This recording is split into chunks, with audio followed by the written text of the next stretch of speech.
If you meditate to feel good, you are not meditating, you are bypassing.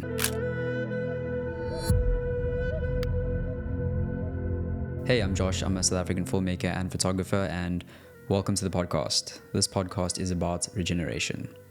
Regeneration of the land, the animals, the body, the mind, and the spirit. I'm going to start with the fact that just to acknowledge there's a lot going on globally right now. A lot. And it's so easy to get caught up in this stuff. It's also easy I've noticed for other people to think that if you're not necessarily talking about one thing or the other, that you are negating it. But that isn't really the truth. I personally like to focus on what we can control. And I think if there are more humans that are focusing on cultivating levels of peace and intent and regeneration of not only themselves but the planet, that has a ripple effect and it goes outwards. And June is also Men's Health Month. This is a topic and an interest that is pertinent to me. Growing up without a father, he's not dead. Just when I say without a father, it was literally just me and my mom most of the time. And my father wasn't too present in my life. I never really cultivated a healthy masculine response to the world. In fact, quite the opposite. My upbringing with my mom really imposed a lot of feminine aspects into my life, which is not a bad thing if you are a woman and you come into this world, but I think more men now more than ever need healthy masculine responses to the world. And there's many ways to do this. I would highly recommend getting involved in a men's group. I'll end the show with a little call to action, but please, if you're listening to this, my brother, you're not alone. If you feel like you're alone, reach out to me, reach out to a men's group. My Instagram, everything will be in the description. I'm here. You are loved, you are supported, and you are not alone. When you dive into men's work, you realize this fundamental truth that you are not alone. I've been feeling very sad the past week or so. I revisited a book which I first picked up in 2019 when I was going through an equally, if not more, sad time in my life. And this book breaks the need for hustle culture and self-improvement culture and manifestation culture, cultures that I am deeply drawn to and I'm only now figuring out has not been so helpful. Because you might get what you want from manifesting and manifesting more, but where does that go? Ultimately, does it just lead you to keep manifesting and keep dreaming bigger? And for me, this is a Hollywoodization of what it means to be human. Human beings are not Hollywood. Hollywood is Hollywood. And it's almost made us believe that the American dream is the thing that we should all be chasing after. And if you're not, you are not on the path. And social media and all of the things have just exemplified this and just made it more prominent, but you get the idea. But this book really helps you to make friends with your suffering and your pain in the most beautiful, profound way. The book that I'm talking about today is called When Things Fall Apart by Pema Chödrön, and it's just what I needed right now. And this podcast today is a transmutation. It's something that has come through me, and it's something that I really want to offer you. And even if you're a sister walking with me, there's many things you can learn from the book, but just know that men need help right now more than ever. Tell your man you love them. Tell your brother you love them. 76% of suicides are men. 80% of the homeless are men. As I said, this is not neglecting the suffering that's happening in the world right now, but there's a silent endemic happening in the world amongst men, and we need each other now more than ever.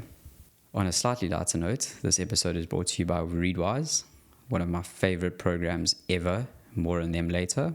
And if you've come for the short summary, let me give it to you. If you don't feel like hearing me ramble on and make a case as to why this book should be on your Kindle wish list or on your paperback wish list, here are the lessons of the book summarized. Number 1, falling apart is a gift. Number 2, you need to stop being a good meditator. Number 3, hope isn't helpful. Number 4, embrace loneliness. Number 5, have radical kindness. There should be a self there. Have radical self-kindness. Quick pause in today's video to mention Readwise. I reached out to Readwise because I've been using Readwise for years. When I read my books, I highlight them, and what they do is they send you this cool little email summary each day of your highlights on different books you've read. You can customize it to show certain books more and certain books less, if any. I love this because every day when I wake up, it's something that I will look at, and when I do go on my email, which I try and schedule some time for it, when I go on my email, I open up, the first thing I see is my Readwise highlights, and I go through them, and these highlights for me are just like little synapses that happen because you're now remembering the things that you are reading. So thanks to Readwise for hopping on board for this video and future episodes. Please click the link in my description. I will put it there. If you click my link and you sign up, you will get 2 months for free. So I look forward to hearing what you think of it, and let's get on with the video. So click the link in the description and go give it a go. You'll get 2 months for free, and I look forward to hearing what you think of Readwise. So falling apart is a gift. Pema writes, things falling apart is a kind of testing and also a kind of healing. We think that the point is to pass the test or to overcome the problem. But the truth is that things don't really get solved. They come together and they fall apart. They come together again and they fall apart again. It's just like that. The healing comes from letting there be room for all of this to happen. Room for grief, for relief, for misery, for joy. In order for soil to regenerate, there needs to be some form of destruction. There needs to be an upheaval. Sometimes there needs to be a wildfire that takes everything. And this allows fertility to happen. This gives a soil ground to have radical growth and fertility. And it also makes me think of the wildfires that happen on a regular basis here in Cape Town. It's destructive. And I don't wish harm. I don't wish that for anyone's home or anyone's livelihoods or the animals. But what happens is if you see these wildfires and they illuminate the sky in a red, devilish color that is both extremely scary, but also in some way indicative of the fact that we are not in control. And the only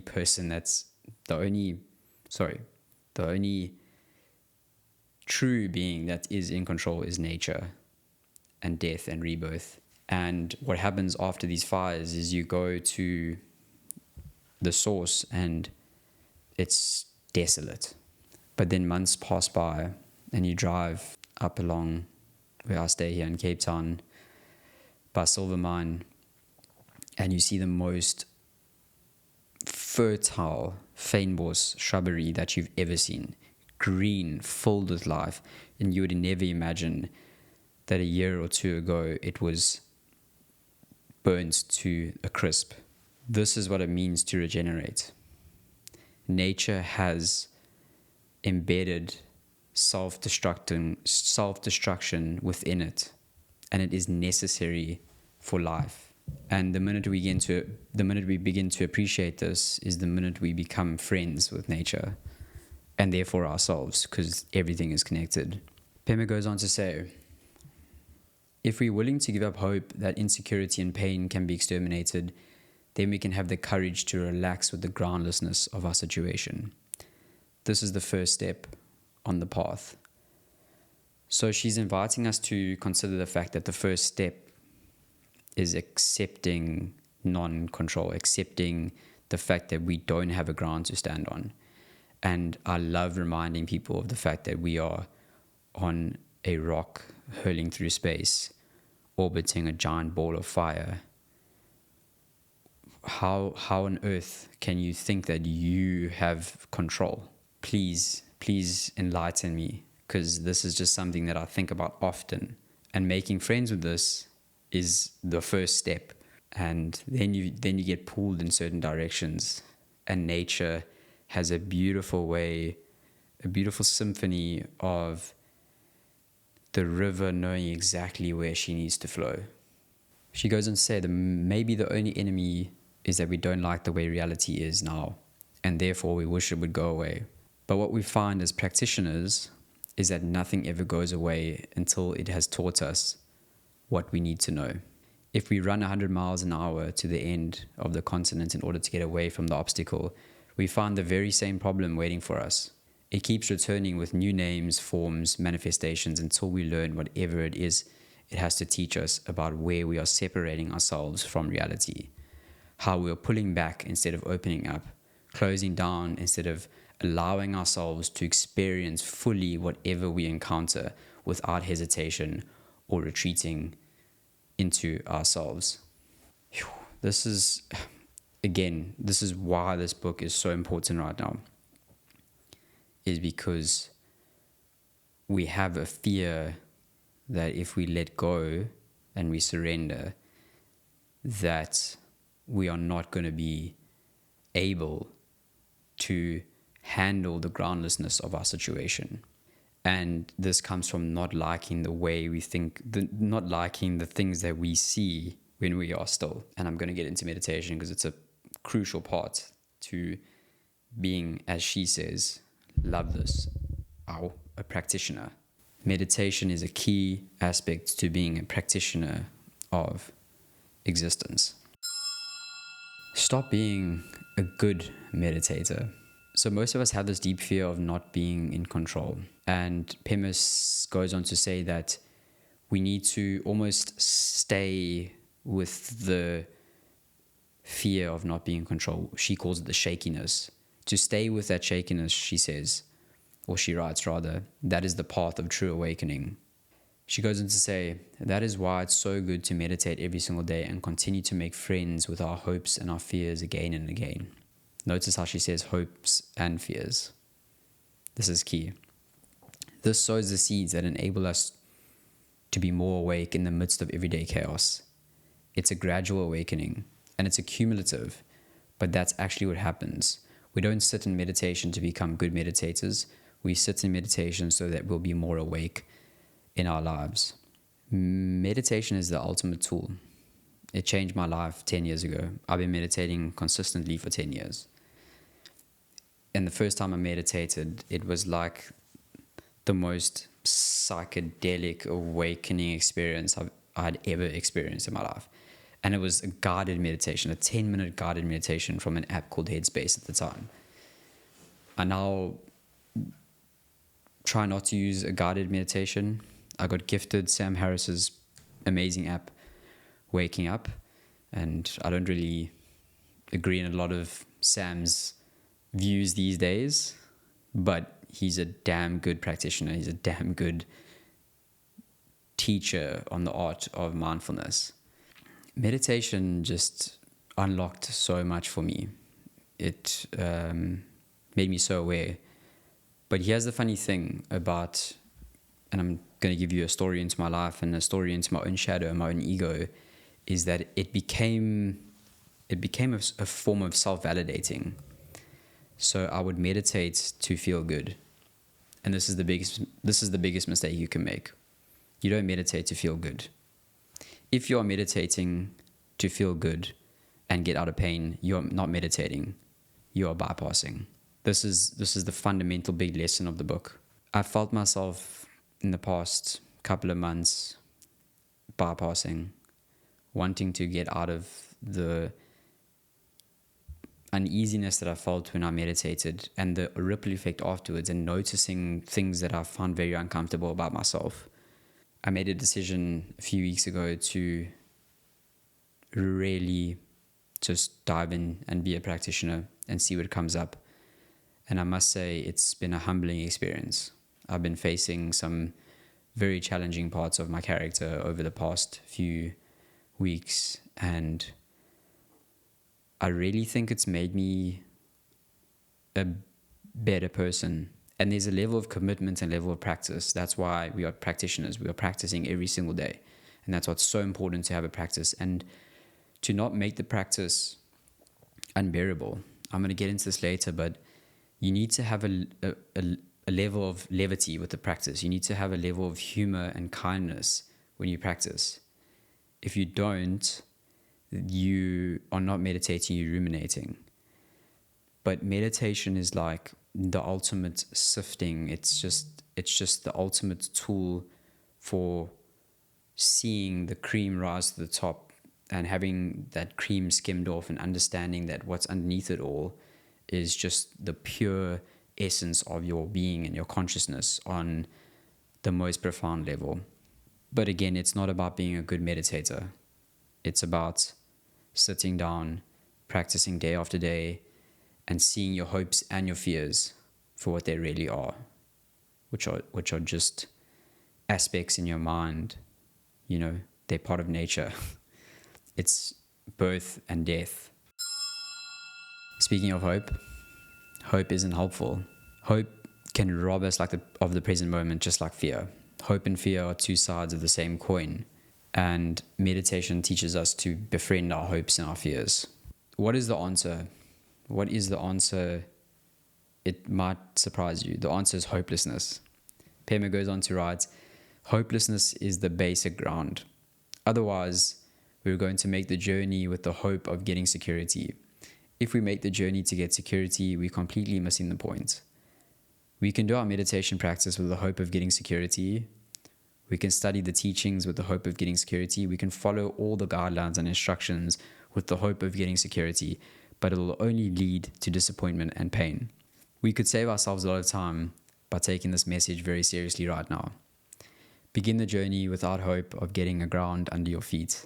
Begin with hopelessness. I love this. I love this. Begin with hopelessness. Because we're always taught, begin with the end in mind. That's what I was taught when I was deep in my self-improvement years. Stephen Covey. But again, do you know what you actually want, or is it a product of desires that have trickled down from society? Or does God or the universe or an infinite intelligence, whatever you want to call it, does that energetic exchange know what you need in life? And this is the trustful. This is the letting go. This is the surrender. This is understanding that there are certain things in your life that you are actually pulled to, but society has programmed you to think otherwise. It's programmed you to think that you know what you need and you need to manifest your way to it. And maybe I'm wrong. I don't know. This is just something that I have believed right now. And it's about truly letting go and seeing where that journey takes you. And it can take you to some dark places, but it can take you to some fucking beautiful places. And the letting go is the part of you that learns to enjoy it all. There is joy in it all. My favorite quote ever by Khalil Gibran is that your joy is your sorrow unmasked. It is two sides of the same coin. It is the same thing. It's the same essence. Embrace loneliness. The world feels extra lonely these days. We are so connected, yet so fundamentally disconnected. I think loneliness is a fertile soil for a deeper connection with the self and with source. Loneliness is where the ultimate growth takes place. But it's reframing the loneliness as what Pema calls cool loneliness. She writes, "Cool loneliness allows us to look honestly and without aggression at our own minds. We can gradually drop our ideals of who we think we ought to be, or who we think we want to be, or who we think other people think we want to be right now. We give it up and we just look directly with the compassion and humor at who we are. Then loneliness is no threat and heartache no punishment." I've been feeling extra lonely the past couple of months, actually, since dealing with an uncoupling and also losing some close pets of mine, which happened in the process of the uncoupling. So energetically, my living space, my apartment, just feels super lonely, and not the cool loneliness that Pema talks about. I'm still trying to figure that out. It just feels fucking lonely. And it's winter here in Cape Town, so the weather definitely plays a part in facilitating a lot of those feelings of loneliness. But what I've found is that when I committed to really being still and not trying to manifest my way out of my pain, is this cool loneliness has sort of crept in a weird, subtle way. Those moments when I used to feel that like very tight grip of loneliness take place, and I just wanted to grab social media or grab this or grab that to distract myself. Now it's kind of like, oh, I'm feeling a little lonely. Interesting. And then it sort of passes, and then joy takes place, and then next thing you know, I'm dancing in the lounge listening to Honey Queen music. It's amazing. It's amazing. And this is not, what I'm trying to say to you is that this is not a product of me wanting to get out of my pain. This is just a product of me literally noticing my thoughts, practicing, becoming a practitioner, as Pema writes about. Have radical kindness. Have radical self-kindness. You need to embrace the mystery of being human. Have kindness and humor on this path of awakening and regeneration. This is so key, you know. Viktor Frankl speaks about this in Man's Search for Meaning, but these guys were going through the worst of human suffering, and they found moments of humor in their suffering, and that is just fundamentally, profoundly beautiful to me. And you need to have this with yourself, especially when you meditate, because if you don't meditate with a bit of humor and a bit of self-kindness, you just ruminate. And this is what deters a lot of people. It deters me even.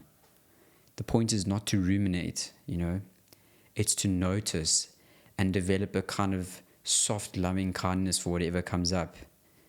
And that translates into the day. So when you do look at yourself in the mirror and you see something you don't like, you don't ruminate on that. You kind of laugh and you're like, oh my gosh, that's just me doing my thing again, you know. Or whatever it is, I don't know. Everyone's got their thing. Have radical self-kindness. Pema goes on to say, so, along with clear seeing, there's another important element, and that's kindness. It seems that without clarity and honesty, we don't progress. We just stay stuck in the same vicious cycle. But honesty without kindness makes us feel grim and mean. And pretty soon, we start looking at ourselves like we've been sucking on lemons. We become so caught up in the introspection that we lose any contentment or gratitude we might have had. The sense of being irritated by ourselves and our lives and other people's idiosyncrasies become overwhelming. That's why there's so much emphasis on kindness. She goes on to say, learning how to be kind to ourselves, learning how to respect ourselves is important. The reason it's important is that fundamentally when we look into our own hearts and begin to discover what is confused and what's brilliant, what is bitter and what is sweet, isn't just ourselves that we're discovering the universe. I'm filled to the brim with gratitude for this piece of wisdom, and I really, really feel like for some reason this is something I just wanted to offer the ether right now. So yeah, I appreciate you indulging me. If you would like to support the channel, the book, I've got an Amazon link for the book. I do get a small commission, full disclosure. If you haven't already, check out Readwise. It's one of my favorite platforms for keeping my highlights that I make on my Kindle and getting those sent to me. Honestly, check Readwise out. They are just so awesome, and I'm so grateful to have them on board for these videos. And you can use my affiliate link, and if you do end up figuring out that you like Readwise, you can sign up, and then I'll also get a small commission from that, and it helps me support this channel. So your support means the world to me. Thank you so much. Thanks for listening. Let me know what you think of the book. Let me know if you've read it. Give me some future book suggestions. Maybe there's something where we align and I can speak about that. I've got tons of notes on lots of books. So I appreciate you. I love you. I wish you a beautiful day, night, wherever you are in the world. Please give this video a thumbs up, comment, subscribe. If you're on Apple Podcasts or Spotify, give me a rating. That goes a long, long way. And I'll see you in the next one. Cheers for now.